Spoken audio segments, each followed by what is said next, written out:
Honours প্রথম রিস্লিপ result প্রকাশ হয়ে গিয়েছে 22 জুলাই, কিন্তু আমার ভিডিওটি করতে একটু দেরি হয়ে গিয়েছে, তার জন্য সবার কাছে আমি দুঃখিত। বাট আজকে ভিডিওটি খুবই গুরুত্বপূর্ণ। সবাই মনোযোগ দিয়ে 5-6টা মিনিট ভিডিওটি দেখো, আশা করি সব কিছু তোমরা বুঝতে পারবে। সো ভিডিওটা শুরু করি। তোমরা অনেকেই জানো, প্রথম রিস্লিপে প্রায় 1 লক্ষ শিক্ষার্থী অপেক্ষা করছিল একটি সাবজেক্ট পাওয়ার জন্য। আচ্ছা, মেন কথাটা বলিনি তোমাদের শুরুতে। তোমরা যারা প্রথম রিস্লিপে চান্স পেয়েছো, তারা যদি কেউ 24-25 শিক্ষাবর্ষে কোনো কোর্সে ভর্তি হয়ে থাকো অনার্স বা ডিগ্রিতে, তারা অবশ্যই 28 জুলাইয়ের মধ্যে তোমাদের আগের ভর্তিটি বাতিল করতে হবে। সো তোমরা এখন তোমাদের পূর্বের কলেজের সাথে যোগাযোগ করে কাজটি শেষ করে ফেলো, নয়তো তোমরা এই বছর তোমাদের রিস্লিপে গিয়ে ভর্তি হতে পারবে না। এবার আসি মেন কথায়। তোমরা যারা প্রথম রিস্লিপে চান্স পেয়েছো, তোমরা এখন করণীয় কী, তোমরা এখন কীভাবে ভর্তি হবে, কয় টাকা লাগবে, কী কী করতে হবে, সব কিছু বলবো এই ভিডিওতে। প্রথমে তোমরা তোমাদের একটা কম্পিউটার দোকান যাও বা অনলাইনে একটা দোকানে গিয়ে তোমরা সেখান থেকে জাতীয় বিশ্ববিদ্যালয়ের ওয়েবসাইট থেকে একটি ভর্তি ফর্ম পূরণ করবে।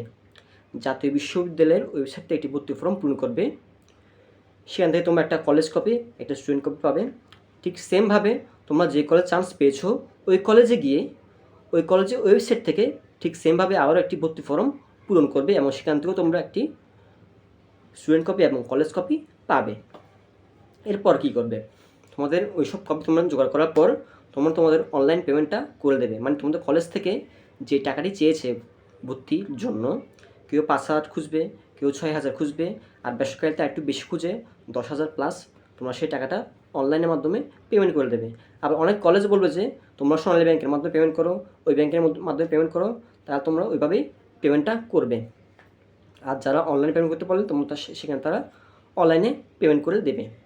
সো মেন কাজ হচ্ছে তোমাদের প্রথমে অ্যানিউ ওয়েবসাইট থেকে তোমাদের ভর্তি ফর্মটা পূরণ করবে এবং কলেজের ওয়েবসাইট থেকে তোমরা ভর্তি ফর্মটি পূরণ করবে এবং তোমাদের পেমেন্টটি অনলাইনে পরিশোধ করবে। কথা হচ্ছে, তোমরা অনেকেই বলো যে ভাই 1130 টাকা একটা কথা লেখা আছে নোটিশে, সেটা কী করব।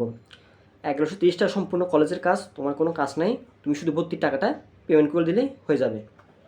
এবার আসি তোমাদের ভর্তি হতে কী কী ডকুমেন্ট লাগবে সেটা নিয়ে।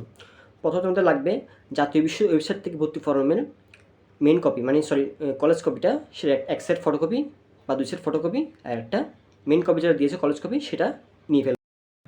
সো তোমরা জাতীয় বিশ্ব ওয়েবসাইট থেকে পূরণকৃত ভর্তি ফর্মের কলেজ কপির একটা মেন কপি এবং একটা ফটোকপি তোমরা কলেজে জমা দেবে এবং ঠিক সেমভাবে কলেজ ওয়েবসাইট থেকে তোমরা যে ফর্মটি পূরণ করেছো তার একটি মেন কপি এবং একটি ফটোকপি তোমরা কলেজে জমা দেবে। এবং এর সাথে লাগবে তোমাদের এসএসসি এবং এইচএসসির 2টি academic transcript, main academic transcript লাগবে 2টি, এসএসসি এবং এইচএসসি। এবং এর বাইরে লাগবে তোমাদের ভর্তি পরীক্ষার অ্যাডমিট কার্ডের ফটোকপি ও মেন কপিটা। এরপর লাগবে তোমাদের এসএসসি ও এইচএসসির রেজিস্ট্রেশন কার্ডের ফটোকপি 2 সেট করে নিয়ে যাবে তোমরা। আর তোমাদের অবশ্যই 4 কপি পাসপোর্ট সাইজ ছবি, 4 কপি পাসপোর্ট সাইজ ছবি এবং 2 সেট স্টাম্প সাইজের ছবি তোমরা নিয়ে যাবে। সো সকল ডকুমেন্ট তোমরা এভাবে গুছিয়ে নিয়ে যাবে। এরপর তোমাদের কোনো সমস্যা থাকলে আমার কমেন্ট বক্সে প্রশ্ন করবে, ভাই এটা বুঝি নেই, আমি আবারও তোমাদেরকে বুঝিয়ে দেবো। এবং তোমরা যারা প্রথম রিস্লিপে চান্স পাও নাই, তোমরা কী করবে সেটাও আমি নেক্সট ভিডিওতে বলবো। ধন্যবাদ সবাইকে, সবাই সুস্থ থাকো, ভালো থাকো।